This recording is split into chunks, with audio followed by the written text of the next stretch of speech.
Hey, what's up? It's Corbin here. Tony Hawk, welcome to Fuel TV. Thank you.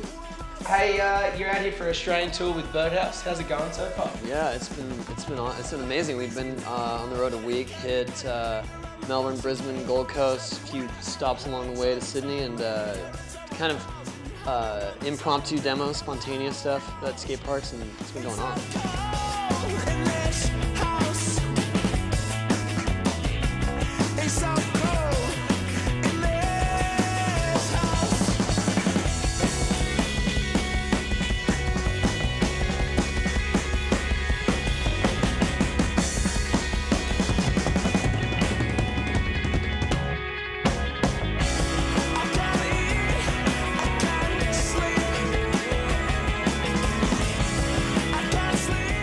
How long's it been since you actually been touring before?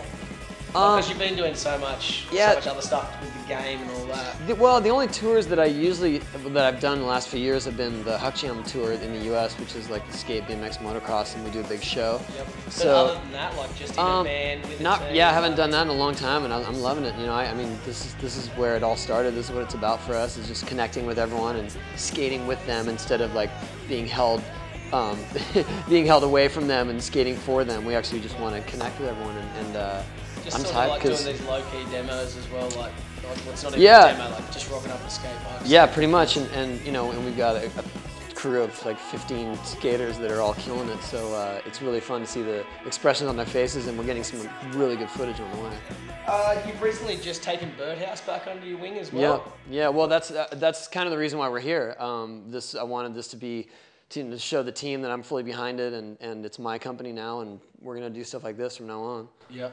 And what sort of direction do you want to go with Birdhouse now? Are you going to change it significantly from what it's been doing, or? We're changing the whole look and vibe for sure. I think that, you know, people are going to see our team as much more identifiable now.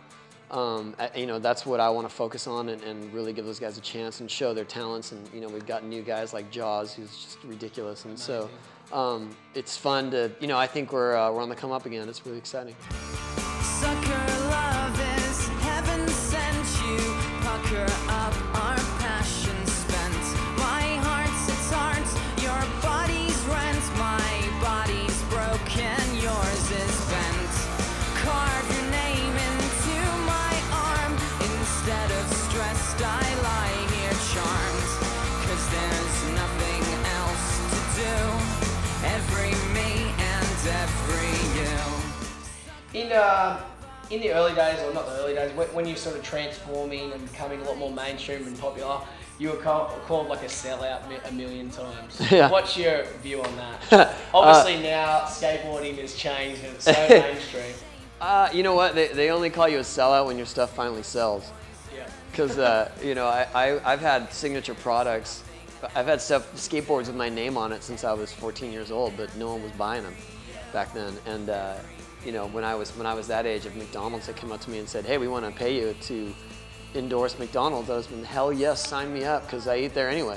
Yeah. You know what I mean? I'm not changing who I am for them to endorse it. So, you know, that's just part of the game, and it's just kind of like bands. Once they get popular, people say they've sold out, but it's just because more people are enjoying it. I think that because I stayed true to skating, people appreciated that in the end.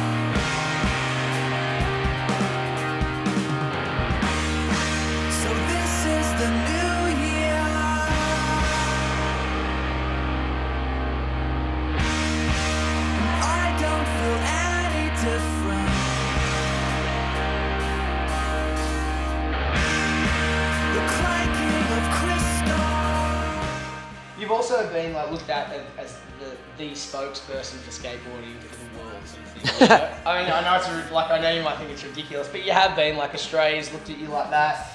Do you think that's changed because you've seen guys like Bam come up, you've seen Sheckler, like meaning as like they're high profile now? Do you think that's taken a little bit of stress off you? Or? Yeah, I don't really, I've never, I never tried to be some ambassador for all of skateboarding, so I'm happy that other people are recognizable for sure.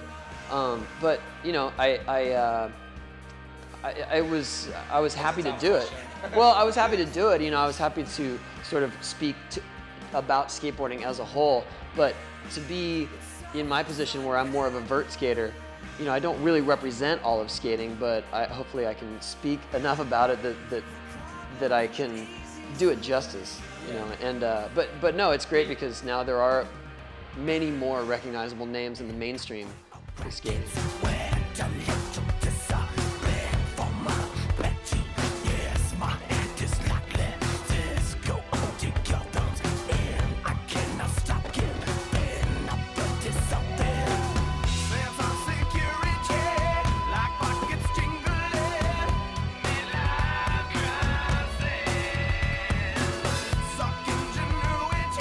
What's stoking you out now on skating in general? That it's just going global. The skate parks everywhere, and these guys that are coming up have a chance to make a career out of it if they have the talent and the general appreciation of the public.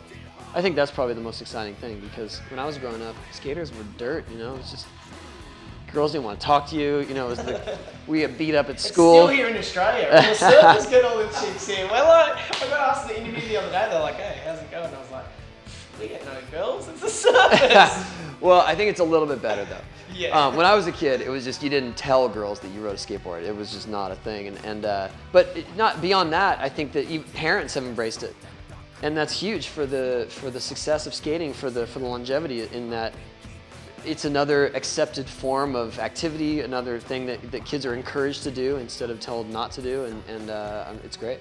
Who are some of your favourite sort of up-and-coming skaters at the moment?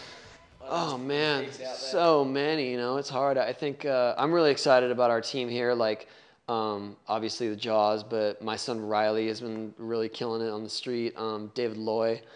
Those guys are dominating the amateur events, so it's really exciting to know that those guys are the future and that they're well-rounded in their skating, because there's a lot of people that are coming up skating, they only have one specific skill set, and these guys are just ready to skate anything. Yeah, right.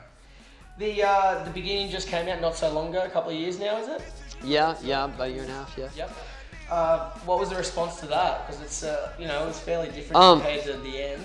Yeah, it was a good response. I mean, we just wanted to make a more hardcore skate video, highlight the team a bit, and we weren't trying to make some blockbuster production value or anything of what we did with the end. We just it had been a long time since we made a video, and we wanted people to know that we're still here and these guys are killing it.